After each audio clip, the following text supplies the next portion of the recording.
আরেকজনের ক্ষতি করে নিজের টাকা রোজগার করবে, এই নিয়ে ব্যতিব্যস্ত সেই বর্তমানে সরকারটা এবং তাদের দেবতুল্য কার্যকর্তারা।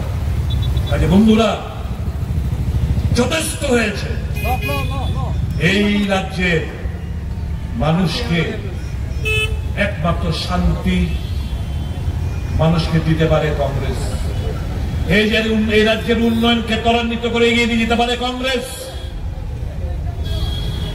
সিপিএম আইলে বিজেপির পীড়া দিব, বিজেপি থাকলে সিপিএম রে পিটব। আমরা মাঝামাঝি জায়গা, আমাদের কাছে না সিপিএম শত্রু না বিজেপি শত্রু, আমরা আমাদের নীতি আমাদের ধ্যান ধারণা আলাদা। আমরা ওই নফরত কে বাজার মে মোহব্বত কা দোকান কে কর্মচারী। আমরা আমাদের কাছে ভুল করলে তাকে বদলা নিতে হবে এই ধারণা আমরা বিশ্বাস করি না। কিন্তু এই রাজ্যে যদি ক্ষমতা পরিবর্তন হয়, যদি সিপিএম আসে, ফিদের সামরা কয়েক ফল্লা তুল্লা লাগবে বিজেপি। বুঝে তো বিজেপির কাছে নিরাপদ কে? কংগ্রেস। আবার বিজেপি যদি ক্ষমতা দেয়, সিপিএম আরেকটা টলা দিব, যেটি লাভছে হলে যেটি হলো গ্রামসে চেয়ারে সব মার্ক করে রাখতেছে। আমার কাছে খবর আছে, সব মার্ক করে রাখতেছে গোল করে বেড়ে বেড়ে বেড়ে। এবার বিজেপি আইলে সিপিএম আবার একটা টলা দিব, আবার বাড়ি করে হামলা হতো, আগুন দিয়ে তুলবো, মারবো।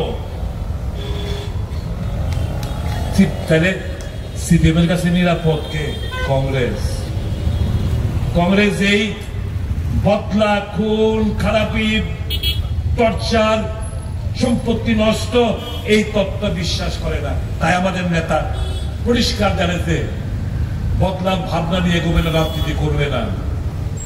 प्यार से मोहब्बत से जीतो, चाहे बार बार हार क्यों ना जाओ, लेकिन नफरत मत करना किसी से। ये गांधीवादी नीति है, ये हमारा नीति है, ये पार्टी का नीति है। प्यार मोहब्बत से जियो, प्यार मोहब्बत से संसार को प्यार करो, मोहब्बत से जीतो।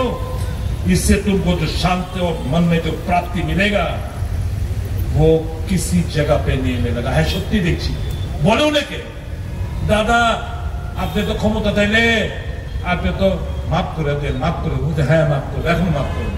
যারা আমাকে মেরেছে ৩-৪ বার তাদের কবে মাফ করবে? বদলা রাজনীতি আমরা করি না রে ভাই, কি করুন? তার জন্য তো হৃদয় সম্রাট নাম পড়ছে।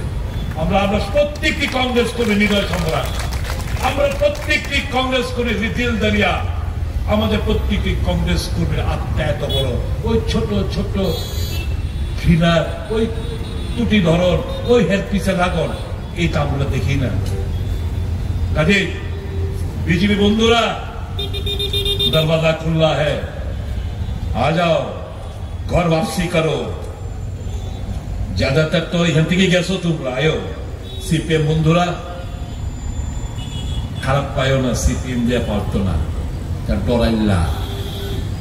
এটা ডরাইল্লা কি শেল্টার দিব তোমরা? নিজেরাই হাঙ্গায় থাকে গর্তের মধ্যে,